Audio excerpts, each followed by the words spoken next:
ಸ್ನೇಹಿತರೆ ನಮಸ್ಕಾರ. ಬಣ್ಣದ ಲೋಕ, ಐಷಾರಾಮಿ ಜೀವನ, ಪಾರ್ಟಿ, ಮೋಜು ಮಸ್ತಿ, ಫಾರಿನ್ ಟೂರು, ಶೂಟಿಂಗು, ಜೊತೆಗೆ ಆಗಾಗ ಔಟ್ಡೋರು, ಜೊತೆಗೆ ಔಟಿಂಗು. ಸಂಜೆ ಆದರೆ ಸಾಕು ತನ್ನ ಕಾರ್ ತಗೊಂಡು ಝುಮ್ ಅಂತೇಳಿ ಓಡಾಡ್ಕೊಂಡು ಬರ್ತಿದ್ದಂಥ ದರ್ಶನ್ ರಾತ್ರಿ ಆದರೆ ಟೈಟಾಗಿ ಮನೆಗೆ ವಾಪಸ್ ಬರ್ತಿದ್ದ ಮಧ್ಯರಾತ್ರಿಯಲ್ಲಿ. ಬೆಳಗ್ಗೆ ಎದ್ದರೆ ಮತ್ತೆ ಜಿಮ್ಮು, ಮತ್ತೆ ವರ್ಕೌಟು, ಆನಂತರ ಬ್ರೇಕ್ಫಾಸ್ಟು, ಶೂಟಿಂಗು, ಮತ್ತೆ ರುಟೀನ್ ಲೈಫು. ಈ ರೀತಿ ಒಂದು ರೀತಿಯಲ್ಲಿ ತುಂಬ ಪಾಶ್ ಆಗಿ ಜೀವನವನ್ನು ಸಾಗಿಸ್ತಿದ್ದಂತಹ ಮತ್ತು ಕೋಟ್ಯಾಧಿಪತಿಯು ಕೂಡ ಹೌದು ದರ್ಶನ್. ತಾನು ಕಷ್ಟಪಟ್ಟಿದ್ದಾರೆ, ತಾನು ಎಂಜಾಯ್ ಮಾಡ್ತಿದ್ದಾರೆ ಸತ್ಯ. ಈ ರೀತಿ ಮೋಜು ಮಸ್ತಿ, ಪಾಶ್ ಜೀವನ, ಈ ರೀತಿ ಒಂದು ಐಷಾರಾಮಿ ಬದುಕನ್ನು ಸಾಗಿಸ್ತಿದ್ದಂಥ ದರ್ಶನ್ಗೆ ಈಗ ಜೈಲು ವಾಸ ಸಾಕಾಗಿ ಹೋಗಿದೆ. ಅದರಲ್ಲೂ ಕೂಡ ಜೈಲು ಊಟಕ್ಕೆ ದೇಹ ಒಗ್ಗಿಕೊಳ್ಳದೆ ಪರದಾಡ್ತಿದ್ದಾರೆ.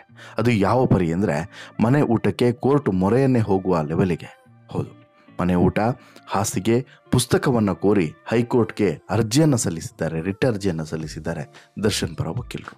ಈ ಮೂಲಕ ಈ ಜೈಲಿನಲ್ಲಿ ತನಗೆ ಆಗ್ತಾನೆ ಇಲ್ಲ ಅಂದರೆ ಪ್ರತಿನಿತ್ಯವೂ ಕೂಡ ನನಗೆ ಒಂದಲ್ಲ ಒಂದು ಸಮಸ್ಯೆಗಳು ಎದುರಾಗ್ತಾನೆ ಇದೆ ಅನ್ನುವಂತಹ ಮನವಿಯನ್ನು ಕೋರ್ಟ್ನ ಮುಂದೆ ಮಾಡ್ತಾ, ನನಗೆ ಸ್ವಲ್ಪ ಕನ್ಸಿಡರೇಷನನ್ನು ಕೊಡಿ, ಮನೆ ಊಟಕ್ಕೆ ಅವಕಾಶವನ್ನು ಮಾಡಿಕೊಡಿ, ಜೊತೆಗೆ ಮಲಗೋದಕ್ಕೆ ಹಾಸಿಗೆಯನ್ನು ಕೂಡ ತಂದು ಕೊಡಿ, ಈ ರೀತಿಯಾದಂತಹ ಒಂದಷ್ಟು ಬೇಡಿಕೆಗಳನ್ನು ಈಗ ಕೋರ್ಟ್ನ ಮುಂದೆ ದರ್ಶನ್ ಇಟ್ಟಿದ್ದಾರೆ.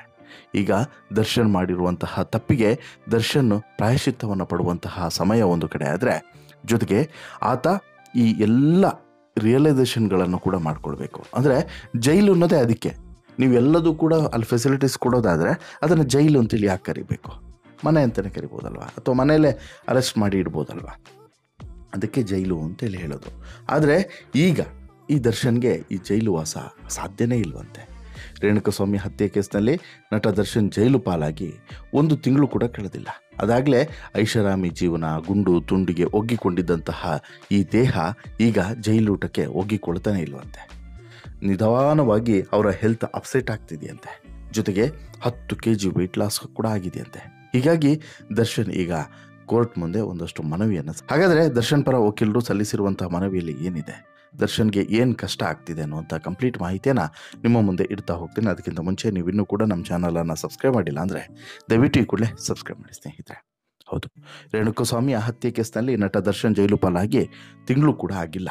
ಅದಾಗಲೇ ಐಷಾರಾಮಿ ಜೀವನ, ಗುಂಡು ತುಂಡಿಗೆ ಒಗ್ಗಿಕೊಂಡಿದ್ದಂತಹ ದೇಹ ಜೈಲು ಊಟಕ್ಕೆ ಬಗ್ತಾ ಇಲ್ಲ, ಹೋಗ್ತಾ ಇಲ್ಲ. ಈ ಎಲ್ಲ ಕಾರಣಗಳಿಂದ ಈಗ ದರ್ಶನ್ ಒಂದು ಮನವಿಯನ್ನು ಮಾಡಿಕೊಂಡಿದ್ದಾರೆ. ಮೃದುವಾದ ಬೆಡ್ನಲ್ಲಿ ಹಾಯಾಗಿ ಮಲಗ್ತಿದ್ದಂಥ ದಾಸ ಈಗ ಜೈಲಲ್ಲಿ ಸಾಮಾನ್ಯ ಕೈದಿಯಂತೆ ಮಲಗೋಕ್ಕೆ ಆಗ್ತಿಲ್ವಂತೆ. ಜೊತೆಗೆ ದರ್ಶನ್ಗೆ ಸಾಕಷ್ಟು ರಿಚ್ ಫುಡ್ಗಳು ಬೇಕಾಗ್ತದೆ. ಚಿಕನ್ನು, ಫಿಶ್ಶು, ಈ ರೀತಿ ನಾನ್ ವೆಜ್ಜನ್ನೇ ಹೆಚ್ಚು ತಿಂತಾಯಿದ್ರು, ಮಟನ್ನು. ಬರೀ ನಾನ್ ವೆಜ್ಜನ್ನು ಹೆಚ್ಚು ತಿಂತಿದ್ದಂಥ ದರ್ಶನ್ಗೆ ಈಗ ಈ ಜೈಲಿನ ಊಟವು ಕೂಡ ಸಾಧ್ಯವೇ ಆಗ್ತಿಲ್ಲ ತಿನ್ನೋದಕ್ಕೆ. ತಿಂದರೆ ಲೂಸ್ ಮೋಷನ್ ಆಗ್ತಿದೆಯಂತೆ. ಹೀಗಾಗಿ ದರ್ಶನ್ ಕೋರ್ಟ್ ಮುಂದೆ ಇಂಥದ್ದೊಂದು ಮನವಿಯನ್ನು ಮಾಡಿದ್ದಾರೆ. ಅಷ್ಟು ಮಾತ್ರವಲ್ಲ, ದರ್ಶನ್ ಈಗಾಗಲೇ ವೆಯ್ಟ್ ಲಾಸ್ ಆಗಿರೋದ್ರ ಬಗ್ಗೆನೂ ಕೂಡ ಚರ್ಚೆಗಳು ನಡೀತಿದ್ದಾವೆ. ಬರೋಬ್ಬರಿ 10 kg ವೆಯ್ಟ್ ಲಾಸ್ ಆಗಿದ್ದಾರೆ ದರ್ಶನ್ ಅಂತಲೂ ಕೂಡ ಕೆಲವರು ಅಭಿಪ್ರಾಯವನ್ನು ವ್ಯಕ್ತಪಡಿಸ್ತಾ ಇದ್ದಾರೆ. ಇನ್ನು ದರ್ಶನ್ಗೆ ಪರಪ್ಪನ ಅಗ್ರಹಾರದ ಮಡಿಲಿನ ಜೀವನ ಸಾಕಾಗಿ ಹೋಗಿದೆಯಂತೆ, ಹೈರಾಣಾಗಿ ಹೋಗಿದ್ದಾರಂತೆ. ಒಂದು ಕಡೆ ಜೈಲು ಊಟ ರುಚಿ ಸಿಗ್ತಾ ಇಲ್ಲ, ಮನೆ ಊಟಕ್ಕೆ ಪರಿತಪಿಸ್ತಿದ್ದಾರೆ, ಮನೆ ಊಟ ಸಿಗ್ತಾ ಇಲ್ಲ. ಮತ್ತೊಂದು ಕಡೆ ಐಷಾರಾಮಿ car, party, foreign tour, shooting, ಹೀಗೆ ಹೋಗೋದು ಯಾವುದು ಕೂಡ ಇರದೆ ಕಂಗಾಲಾಗಿ ಹೋಗಿದ್ದಾರೆ. ಹೀಗಾಗಿ ದರ್ಶನ್ ಹೈಕೋರ್ಟ್ ಮೆಟ್ಟಿಲನ್ನೇ ಏರಿದ್ದು ಜೈಲು ಅಧಿಕಾರಿಗಳಿಗೆ ನಿರ್ದೇಶನವನ್ನು ಕೋರಿ ರಿಟ್ ಅರ್ಜಿಯನ್ನು ಸಲ್ಲಿಸಿದ್ದಾರೆ. ತಮ್ಮ ವಕೀಲರ ಮೂಲಕ ಊಟ, ಹಾಸಿಗೆ, ಪುಸ್ತಕಗಳನ್ನು ಮನೆಯಿಂದ ಪಡೆಯೋದಕ್ಕೆ ಅವಕಾಶ ಮಾಡಿಕೊಡಿ ಸ್ವಾಮಿ ಅಂತೇಳಿ ಮನವಿಯನ್ನು ಮಾಡಿದ್ದಾರೆ. ಊಟಕ್ಕೆ ಅನುಮತಿ ಕೋರಿದ್ದಕ್ಕೆ ಕೋರ್ಟ್ ಆದೇಶವಿಲ್ಲವೆಂದು ಜೈಲು ಅಧಿಕಾರಿಗಳು ಅನುಮತಿಯನ್ನು ನೀಡಿಲ್ಲ. ಯಾಕಂತ ಹೇಳಿದ್ರೆ ಒಳ್ಳೆ ಊಟ ಕೊಡಿ, ಮನೆಯಿಂದ ಊಟ ತಂದು ಕೊಡಿ ಅಂತ ಹೇಳ್ಬಿಟ್ಟು ಹೇಳಿದ್ದಕ್ಕೆ ಜೈಲು ಅಧಿಕಾರಿಗಳು ಅದನ್ನು ನಿರಾಕರಿಸಿದರು. ಹೀಗಾಗಿ ಇಲ್ಲಿ ಅರ್ಜಿಯನ್ನು ಸಲ್ಲಿಸಿದ್ದಾರೆ ಅನ್ನೋದು ಈಗ ಗೊತ್ತಾಗ್ತಿದೆ. ಹಾಗಾದರೆ ಅರ್ಜಿಯಲ್ಲಿ ಏನಿದೆ, ಏನೆಲ್ಲ ಅಂಶಗಳನ್ನು ಉಲ್ಲೇಖ ಮಾಡಿದ್ದಾರೆ ಅಂತ ಹೇಳಿ ನೋಡ್ತಾ ಹೋಗೋದಾದರೆ, ದರ್ಶನ್ಗೆ ಜೈಲಿನಲ್ಲಿ ಕೊಡ್ತಿರುವಂಥ ಊಟ ಜೀರ್ಣ ಆಗ್ತಿಲ್ಲಂತೆ. ದರ್ಶನ್ಗೆ ಜೈಲಿನ ಊಟ ತಿಂದಾಗ ಅತಿಸಾರ ಅಂದರೆ ಬೇದಿ ಆಗ್ತಿದೆಯಂತೆ. ಜೈಲಿನ ಆಹಾರ ಒಗ್ಗದೆ ಫುಡ್ ಪಾಯ್ಸನ್ ಆಗ್ತಿದೆಯಂತೆ. ಜೈಲಿನ ಆಹಾರ ಸೂಕ್ತ ಅಲ್ಲ ಅಂತೇಳಿ ವೈದ್ಯರು ಹೇಳಿದ್ದಾರಂತೆ. ಬೇದಿಯಿಂದ ದರ್ಶನ್ ತೂಕವು ಕೂಡ ಕಡಿಮೆ ಆಗಿದೆ. ಮನೆ ಊಟಕ್ಕೆ ಜೈಲಿನ ಅಧಿಕಾರಿಗಳು ನಿರಾಕರಿಸಿರೋದು ಕಾನೂನು ಬಾಹಿರ ಮತ್ತು ಅಮಾನವೀಯ ಅನ್ನೋದು ಇಲ್ಲಿ ದರ್ಶನ್ ಅವರ ವಾದ. ಒಂದು ವೇಳೆ ಹೀಗೆ ಮುಂದುವರೆದರೆ ದರ್ಶನ್ ಮತ್ತಷ್ಟು ತೂಕವನ್ನು ಕಳೆದುಕೊಳ್ಳಬಹುದು. ಇದು ಅನಾರೋಗ್ಯಕ್ಕೂ ಕೂಡ ಎಡೆ ಮಾಡಿಕೊಡುವಂಥ ಸಾಧ್ಯತೆ ಇದೆ. ಸೊ ದಟ್ ಮನೆ ಊಟಕ್ಕೆ ಅನುಮತಿ ನೀಡಿದರೆ ಯಾರಿಗೂ ಕೂಡ ತೊಂದರೆ ಆಗಲ್ಲ. ಇದರಿಂದಾಗಿ ಸರ್ಕಾರದ ಬೊಕ್ಕಸಕ್ಕೂ ಕೂಡ ಹೊರೆ ಕಡಿಮೆ ಆಗ್ತದೆ ಅಂತ ಹೇಳ್ಬಿಟ್ಟು ರಿಟ್ ಅರ್ಜಿಯಲ್ಲಿ ಕೋರಲಾಗಿದೆ. ಇದು ದರ್ಶನ್ ಊಟದ ಕಥೆ ಆದರೆ ಇನ್ನು ದರ್ಶನ್ ಸಹ ಕೈದಿಗಳ ಜೊತೆಗಿನ ಸಂಘದಿಂದ ಬೇಜಾರಾಗಿದ್ದಾರೆ. ಮಾತಾಡೋಕೆ ಏನಿಲ್ಲದೆ ಹೊಸ ಸ್ನೇಹಿತರ ಮೊರೆಯನ್ನು ಕೂಡ ಹೋಗಿದ್ದಾರಂತೆ. ಜೈಲಿನಿಂದ ಹೊರಬರುವ ದರ್ಶನ್ ಒಳ್ಳೆ ಕಥಾಗಾರ ಆಗುವಂಥ ಸಾಧ್ಯತೆ ಇದೆ. ಯಾಕಂತ ಹೇಳಿದ್ರೆ ಅವರ ಜೀವನ ಹಾಗೆ ಸಾಗ್ತಾ ಇದೆ. ಚಾರ್ಜ್ ಶೀಟ್ ಹಾಕೋವರೆಗೂ ಕೂಡ ಬೇಲ್ ಸಿಗುವಂಥ ಸಾಧ್ಯತೆ ತುಂಬ ವಿರಳ.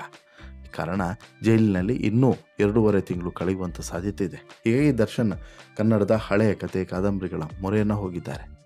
ಈಗಾಗಲೇ ದರ್ಶನ್ಗೆ ಇಲ್ಲಿರುವಂಥ ಬುಕ್ಸ್ಗಳು ಬೇಡ, ಅಂದರೆ ಈ ಜೈಲಿನಲ್ಲಿರುವಂತಹ ಲೈಬ್ರರಿಯಲ್ಲಿರುವಂಥ ಬುಕ್ಸ್ಗಳು ಬೇಡ, ಬೇರೆ ಬುಕ್ಗಳನ್ನು ತರಿಸಿಕೊಳ್ಳೋದಕ್ಕೆ ಅವಕಾಶ ಕೊಡಿ ಅಂತಲೂ ಕೂಡ ಇಲ್ಲಿ ಮನವಿಯನ್ನು ಮಾಡಿದ್ದಾರೆ. ಜೊತೆಗೆ ಜೈಲಿನ ವಾರ್ಡನ್ಗಳ ಜೊತೆಗೆ ನಗ್ತಾ ಸಮಯವನ್ನು ಕೂಡ ಕಳೀತಾ ಇದ್ದಾರೆ ಅನ್ನೋದು ಕೂಡ ಗೊತ್ತಾಗ್ತಿದೆ. ಅಷ್ಟು ಮಾತ್ರವಲ್ಲ, ದರ್ಶನ್ಗೆ ಇಲ್ಲಿ ಸಾಕಷ್ಟು ಹಿಂಸೆ ಆಗಿರೋದು ಊಟ ಮಾಡೋದಕ್ಕೆ ಚಮಚ ಇರದೆ ಅಂಥದ್ದು ಮತ್ತು ಬಟ್ಟೆ. ಹೌದು, ಬಟ್ಟೆ ವಿಚಾರದಲ್ಲೂ ಕೂಡ ಇಲ್ಲಿ ದರ್ಶನ್ ಮನವಿಯನ್ನು ಮಾಡ್ಕೊಂಡಿದ್ದಾರೆ. ನನಗೆ ಒಂದೇ ರೀತಿಯಾದಂಥ ಬಟ್ಟೆ ಹಾಕಿ ಸಾಕಾಗಿದೆ, ಬೇರೆ ಬಟ್ಟೆಗಳನ್ನು ಮನೆಯಿಂದ ತಂದು ಕೊಡೋದಕ್ಕೆ ಅವಕಾಶವನ್ನು ಮಾಡಿಕೊಡಿ ಎನ್ನುವಂಥ ಮನವಿಯನ್ನು ಕೂಡ ಮಾಡ್ಕೊಂಡಿದ್ದಾರೆ. ಅಷ್ಟು ಮಾತ್ರವಲ್ಲ, ಚಮಚದ ಬೇಡಿಕೆಯನ್ನು ಕೂಡ ಇಟ್ಟಿದ್ದಾರೆ. ಕೈನಲ್ಲಿ ತಿನ್ನೋದಕ್ಕೆ ಸರಿ ಹೋಗೋದಿಲ್ಲ, ನನಗೆ ಚಮಚದಲ್ಲಿ ತಿಂದು ಅಭ್ಯಾಸ, ಸೊ ದಟ್ ಒಂದು ಚಮಚವನ್ನು ಕೊಡಿ ಅಂತ ಹೇಳಿ ಇಲ್ಲಿ ಕೋರ್ಟ್ಗೆ ಮೊರೆಯನ್ನು ಇಟ್ಟಿದ್ದಾರೆ ದರ್ಶನ್. ಆದರೆ ಚಮಚವನ್ನು ಕೊಡುವಂಥ ಸಾಧ್ಯತೆ ತುಂಬ ವಿರಳ.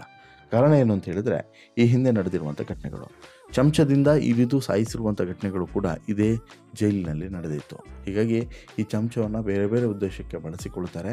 ಹಾಗಾಗಿ ಇಂತಹ ವಸ್ತುಗಳನ್ನು ಕೊಡೋದು ಬೇಡ ಅನ್ನುವಂಥ ನಿರ್ದೇಶನವನ್ನು ಈ ಹಿಂದೆ ಕೊಡಲಾಗಿತ್ತು. ಸೊ ದಟ್ ಚಮಚವನ್ನು ಕೊಡುವಂಥ ಸಾಧ್ಯತೆ ತುಂಬ ವಿರಳ ಅಂತೇಳಿ ಹೇಳ್ತಾರೆ. ಇನ್ನು ಮನೆಯಿಂದ ಹಾಸಿಗೆಯನ್ನು ತರಬೇಕು ಅಂತಲೂ ಕೂಡ ಮನವಿಯನ್ನು ಮಾಡಿದ್ದಾರೆ. ಅಂದರೆ ಅದಕ್ಕೂ ಕೂಡ ಅವಕಾಶವನ್ನು ಮಾಡಿಕೊಡ್ಬೇಕು ಹಾಸಿಗೆಗೆ. ಈ ಹಾಸಿಗೆಯಲ್ಲಿ ಮಲಗಿದ್ರೆ ನಿದ್ರೆನೂ ಕೂಡ ಬರಲ್ಲ, ಬೆನ್ನು ಕೂಡ ಜಾಸ್ತಿ ಆಗಿದೆ. ಹಾಗಾಗಿ ನನಗೆ ನನ್ನ ಮೃದುವಾದಂಥ ಹಾಸಿಗೆಯನ್ನು ಮನೆಯಿಂದ ತಂದು ಕೊಡೋದಕ್ಕೆ ವ್ಯವಸ್ಥೆಯನ್ನು ಮಾಡಿಕೊಡಿ ಎನ್ನುವಂಥ ಮನವಿಯನ್ನು ಕೂಡ ಮಾಡುವಂಥ ಸಾಧ್ಯತೆ ಇದೆ. ಇನ್ನು ಜೈಲಿನಲ್ಲಿ ದರ್ಶನ್ ಅವರ ಮನವಿಗೆ ಜೈಲಾಧಿಕಾರಿಗಳು ಆಕ್ಷೇಪವನ್ನು ವ್ಯಕ್ತಪಡಿಸಿದ್ದಾರೆ. ನಾವು ಮನೆ ಊಟಕ್ಕೆ ಅನುಮತಿ ನೀಡುವ ಕೋರಿಕೆಯನ್ನು ಮನ್ನಿಸಿಲ್ಲ. ಕೋರ್ಟ್ ಆದೇಶವಿಲ್ಲದೆ ಇದಕ್ಕೆ ಅನುಮತಿ ನೀಡೋದಕ್ಕೆ ಸಾಧ್ಯವಿಲ್ಲ. ಬೇರೆ ಕೈದಿಗಳು ಜೈಲಿನ ಊಟವನ್ನು ಸೇವಿಸಿ ಆರೋಗ್ಯವಾಗಿದ್ದಾರೆ ಅಂತಲೂ ಕೂಡ ಹೇಳ್ತಿದ್ದಾರೆ. ಸದ್ಯ ದರ್ಶನ್ ಪರ ವಕೀಲರು ಸಲ್ಲಿಸಿರುವಂಥ ರಿಟ್ ಅರ್ಜಿ ವಿಚಾರಣೆಗೆ ಬರುವಂಥ ಸಾಧ್ಯತೆ ಇದೆ. ಕೋರ್ಟ್ ದರ್ಶನ್ ಅವರ ಅರ್ಜಿಯನ್ನು ಪುರಸ್ಕರಿಸಿ ಜೈಲಿನ ಅಧಿಕಾರಿಗಳಿಗೆ ನಿರ್ದೇಶನವನ್ನು ಕೊಡುತ್ತೋ ಇಲ್ವೋ ಅನ್ನೋದನ್ನು ಕಾದು ನೋಡಬೇಕು. ನಿರ್ದೇಶನವನ್ನು ಕೊಟ್ಟರೆ ಆಗ ಜೈಲಿನಲ್ಲಿ ಬೇರೆ ಊಟ ಮತ್ತು ಸಪ್ರೇಟ್ ಆದಂಥ ಒಂದು ಊಟದ ವ್ಯವಸ್ಥೆ ದರ್ಶನ್ಗೆ ಆಗುತ್ತೆ.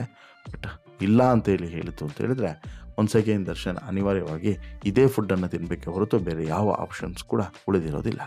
ನಿಮಗೇನು ಅನಿಸುತ್ತೆ ಸ್ನೇಹಿತರೆ, ದರ್ಶನ್ ಈ ರಿಟ್ ಅರ್ಜಿಯ ಬಗ್ಗೆ ನಿಮ್ಮ ಅಭಿಪ್ರಾಯ ಏನು? ದಯವಿಟ್ಟು ಕಮೆಂಟ್ ಮಾಡಿ ತಿಳಿಸಿ. ಜೊತೆಗೆ ಈ ಸ್ಟೋರಿ ಇಷ್ಟ ಆಯಿತು ಅಂತ ಹೇಳಿದ್ರೆ ಲೈಕ್ ಮಾಡಿ, ಶೇರ್ ಮಾಡಿ, ಚಾನಲ್ಗೆ ಸಬ್ಸ್ಕ್ರೈಬ್ ಆಗೋದನ್ನು ಮರಿಬೇಡಿ.